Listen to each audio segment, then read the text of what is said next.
حضرت عمر فاروق رضی اللہ تعالیٰ عنہ سے روایت ہے کہ ایک روز حضور صلی اللہ علیہ وسلم کے ہمراہ تہامہ کی ایک پہاڑی پر بیٹھے تھے کہ اچانک ایک بوڑھا ہاتھ میں عصا لیے ہوئے حضور صلی اللہ علیہ وسلم کے سامنے حاضر ہوا اور سلام عرض کیا۔ حضور صلی اللہ علیہ وسلم نے جواب دیا اور فرمایا، اس کی آواز جنوں کی سی ہے۔ پھر آپ نے اس سے دریافت کیا، تم کون ہو؟ اس نے عرض کیا، حضور میں جن ہوں، میرا نام حامہ ہے، بیٹا ہیم کا، اور ہیم بیٹا لاقیس کا، اور لاقیس بیٹا ابلیس کا ہے۔ حضور صلی اللہ علیہ وسلم نے فرمایا، تو گویا تیرے اور ابلیس کے درمیان صرف 2 پشتیں ہیں۔ پھر فرمایا، اچھا یہ بتاؤ تمہاری عمر کتنی ہے؟ اس نے کہا، یا رسول اللہ، جتنی عمر دنیا کی ہے اتنی ہی میری ہے، کچھ تھوڑی سی کم ہے۔ حضور صلی اللہ علیہ وسلم جن دنوں قابیل نے حابیل کو قتل کیا تھا، اس وقت میں کچھ برس کا بچہ ہی تھا، مگر بات سمجھتا تھا، پہاڑوں میں دوڑتا پھرتا تھا اور لوگوں کا کھانا و غلہ چوری کر لیا کرتا تھا، اور لوگوں کے دلوں میں وسوسے بھی ڈال لیتا تھا کہ وہ اپنے عزیز و اقارب سے بدسلوکی کریں۔ حضور صلی اللہ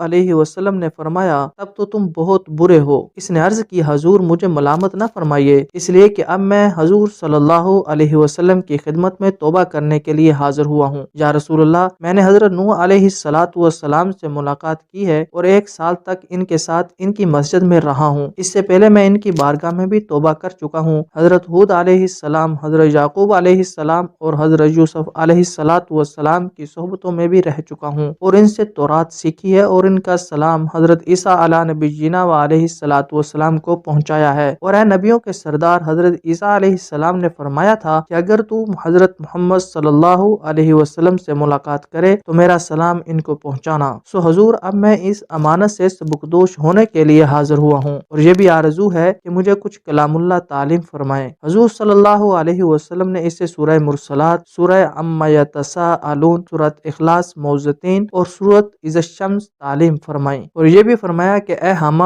جس وقت تمہیں کوئی احتیاج ہو پھر میرے پاس آ جانا اور ہم سے ملاقات نہ چھوڑنا۔ حضرت عمر رضی اللہ تعالیٰ عنہ فرماتے ہیں کہ حضور صلی اللہ علیہ وسلم کا تو وصال ہو گیا، لیکن حامہ کی بابت پھر کچھ نہ فرمایا۔ خدا جانے حامہ اب بھی زندہ ہے یا مر گیا ہے۔